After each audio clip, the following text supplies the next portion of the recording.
Here in Minnesota, it pays to pay close attention to our roads. We depend on good roads to carry most of our goods and services, and we spend a large share of each tax dollar to build and maintain those roads. Hello, I'm television meteorologist Mike Fairborn. Weather is certainly one important factor that affects the condition of Minnesota's roads. Sun, rain, snow, freezing, thawing, all are at work breaking down our road surfaces. But there's a second key factor that causes our road surfaces to deteriorate, and that's the weight of heavily loaded vehicles. Everyone knows that old joke that we all talk about the weather, but nobody does anything about it. I'll have to admit that's pretty much true for me. All I can do is predict the weather so that we're prepared for what's coming. But there are some people who do something about the weather, at least about the effect of weather on roads. They also do something about the effects of heavy loads. I'm talking about Minnesota's county and municipal engineers. I'd like to show you some of the things I've learned from engineers responsible for pavement construction and repair. I've learned that good sound pavement design methods can help to resist those two forces of destruction, weather and heavy loads. I've also learned that we can increase the lifespan of our roads and save money at the same time. To understand how that's possible, it's important to know some basics of pavement design. Now here's a cross-sectional scale model of a typical blacktop or asphalt surfaced pavement. By the way, I'm using asphalt pavement as an example here rather than concrete because about 90% of Minnesota's paved local roads are asphalt surfaced. Most pavement is composed of 3 layers. Here's the asphalt layer that we drive on. Its main purpose is to resist wear from vehicles. It also provides some of the strength that supports vehicles and keeps the other layers in place. Under the asphalt surface, there's a layer of compacted gravel called the pavement base. The pavement base is put down before the asphalt is laid. It supports the asphalt uniformly and spreads out the load of each passing vehicle. That's important to avoid damage to the asphalt. Under the base, there's the soil that was on site or was brought in from nearby. Engineers call it the subgrade. Before placing the base and asphalt, up to 5 feet of subgrade soil may be dug up, mixed to make it more uniform, laid down again, and compacted. That also helps to spread loads out over a wider area so that the pavement can handle heavier trucks.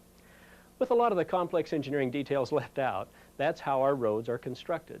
Now, let's see what happens when a heavy vehicle puts a load on the pavement structure. I'll provide the load. You can see that the load affects all 3 layers of the road structure. The important thing to know about the asphalt layer is that the load has opposite effects on its top and bottom surfaces. The top surface gets compressed at the same time the bottom surface gets stretched. This stretching is where a lot of road damage begins. If the bottom surface stretches enough, cracks will form. You can see them beginning here on our model. Each time a heavy load passes, the cracks grow. We notice the cracks when they reach the top surface and the pavement begins to break apart. This breakdown can occur 2 ways, slowly over time or all at once from a single very heavy load. We can see the same thing happen in almost any solid object. This sheet of plastic makes a good illustration. If I bend it over and over, but just a little bit each time, it finally fatigues enough that it breaks. But I can also break a sheet all at once if I bend it far enough. Engineers refer to the result of this bending as fatigue. Enough fatigue, whether it happens over time or all at once, and you get the same results, a broken sheet of plastic or a broken road surface that needs repair or replacement. We'll get back to this idea of fatigue again in just a few minutes, but first, let's see how loading affects the other 2 layers of the road structure, the base and the subgrade. These layers react differently than the asphalt because they're not bound together. They're made of compacted rock and granules of sand. So bending and fatigue are not factors here. Instead, what we're looking for in these layers is support, to spread out the load. That will keep cracking of the asphalt to a minimum. With the right combination of materials, the load of each passing vehicle is absorbed and the whole structure bounces back to its original shape, ready for the next load. I've got a videotape queued up over here that'll give you a pretty dramatic example of what I'm talking about. This video was shot by the U.S. Forest Service during some testing they did in Nevada. The pavement you see here was laid just to see how the breakdown of pavement progresses. Watch closely as the truck passes and you can see how the pavement layer actually moves as the truck goes by. And you can see that the pavement is starting to break up. This is edited down quite a bit.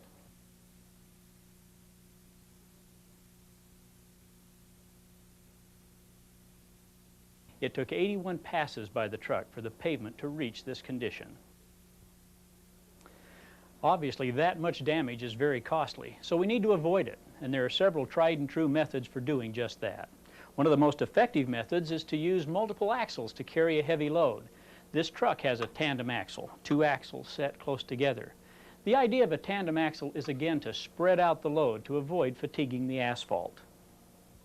Now we've got lines here to help us compare the road's reactions to loads carried on single and tandem axles.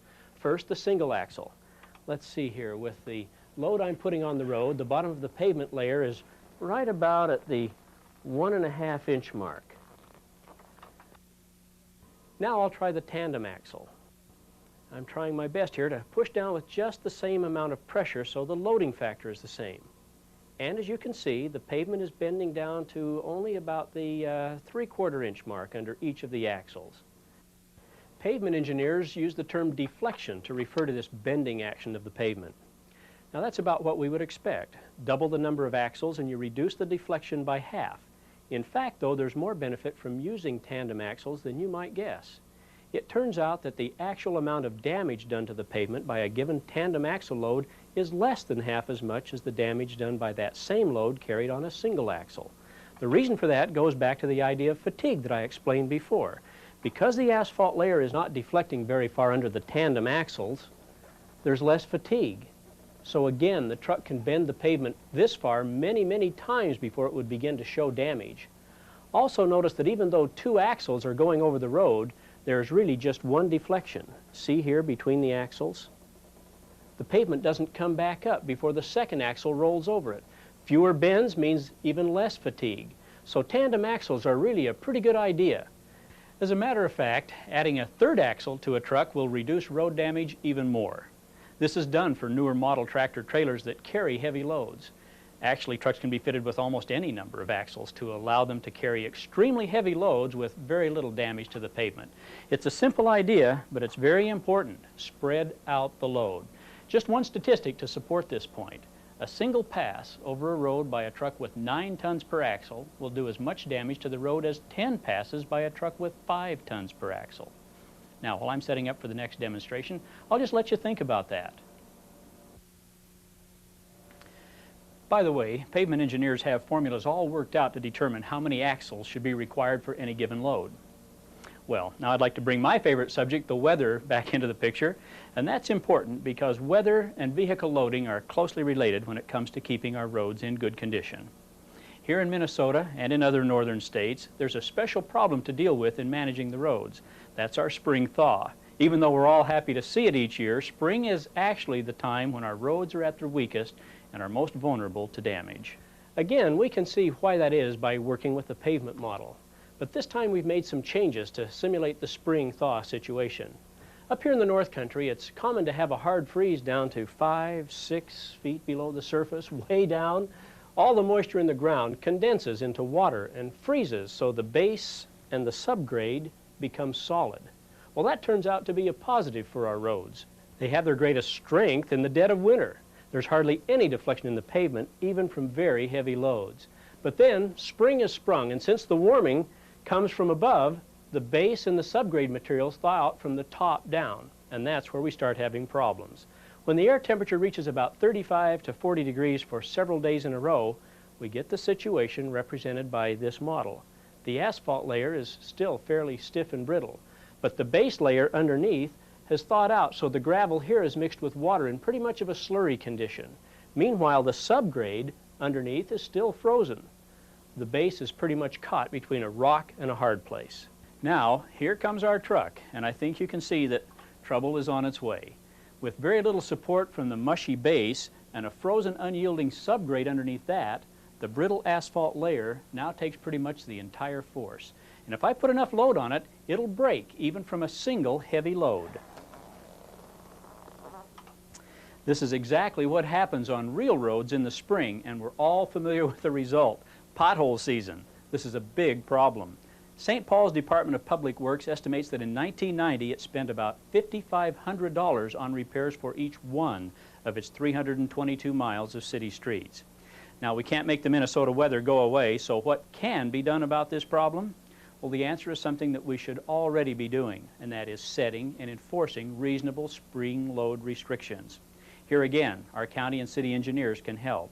They have reliable methods for determining pavement strength during the spring thaw, and they can calculate reasonable load limits once they know the pavement strength.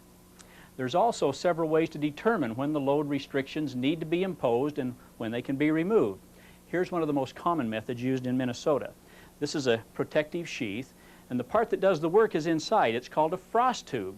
The ones used in the field are about 8 feet long. This short one is just for demonstrations, and we've had it buried halfway in the ice and snow for a while, and you can see that it's doing its job. The chemical dye inside, called fluorescein, changes color depending on whether it's above or below the freezing point of water. All the engineer has to do is keep several of these tubes in the ground in selected places near the pavement and then check on them every so often. More and more now, frost tubes are being replaced with much more precise sensors, but this is kind of interesting to look at, and it gives you the idea. Well, the engineers can help us set the load limits, but they really can't get the job done alone. We need a team approach if we're going to protect our investment in pavement. State, county, and city officials, road users, law enforcement officers, and judges all have to work together with the engineers on this issue. Funds have to be set aside for testing, informing users, and posting the limits. And we need to enforce those limits. I'm trying to do my part here by providing a little education on the fundamentals of good road design and maintenance, and almost everyone needs that. The best news is that the cost of these preventive measures is just about guaranteed to be less than the cost of road repair or reconstruction after pavement becomes damaged. Well, now I want to hazard a guess as to what you're thinking. As I was demonstrating the problem that comes up in the spring, you may have been wondering, why not just increase the thickness of the asphalt layer so that it can withstand the weight of the truck, even with a mushy base? Then we wouldn't have to impose the spring load restrictions and all our truck operators would be a lot happier. Well, that certainly is another possible solution to the problem. And again, the engineers have the information we need. They've worked out just how thick a pavement layer needs to be to handle the estimated loads it will receive during its lifetime. By the way, in Minnesota, asphalt pavement is expected to last for 20 years. Even if a road was never used, it would most likely need rehabilitation in 20 years just because of oxidation from sunlight and the effects of rain, snow, freezing, and thawing. So the question is, how thick does the asphalt layer need to be? Well, here's one answer. If you have an asphalt layer already in place that has enough strength to carry vehicles with up to 9 tons per axle, and you want to raise the load carrying capacity of the road to 10 tons per axle, in most cases you'd need to add about 1.5 more inches of asphalt to the road. I can tell just by feel that it's stronger. The problem is that overlaying 1.5 inches of asphalt on a mile of road costs about $30,000 in 1991. If the decision to increase road handling capacity is based on the request of just one user who wants to carry a heavier load, we certainly might question whether the cost of the overlay is justified. On the other hand, if the road is going to receive a high volume of heavier traffic, then we might agree that it makes good sense to spend the extra money.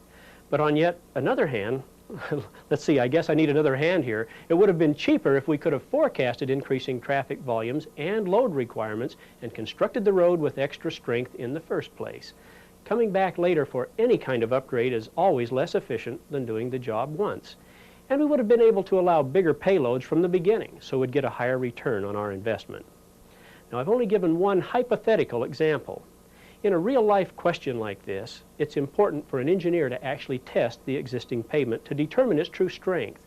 Depending on the conditions at a particular site, more than 1.5 inches of overlay might be needed to reach the desired strength, or the pavement might already have the necessary strength so that nothing would need to be done. Well, I think you can see that there are several factors to consider in deciding how to maintain our roads. But I hope I've been able to show that fair and supportable decisions can be made. In making those decisions, it's important to keep 3 things in mind. First, we need to plan ahead for traffic. How much can we expect on a given road, and how heavy will the loads be? Second, we need to factor in the weather, and that means actual local conditions which vary considerably across Minnesota. And last, we need to keep in mind that our city and county engineers can provide reliable, useful information to help make the decisions. Here in Minnesota, we can be proud of our national reputation for excellent roads, but the fact is we could do a better job of protecting our investment in pavement. With some good solid information and a commitment to enforcing load limits, we can reduce our costs and serve the public better at the same time. That's such a good bargain for the people of Minnesota that we really can't afford to pass it up.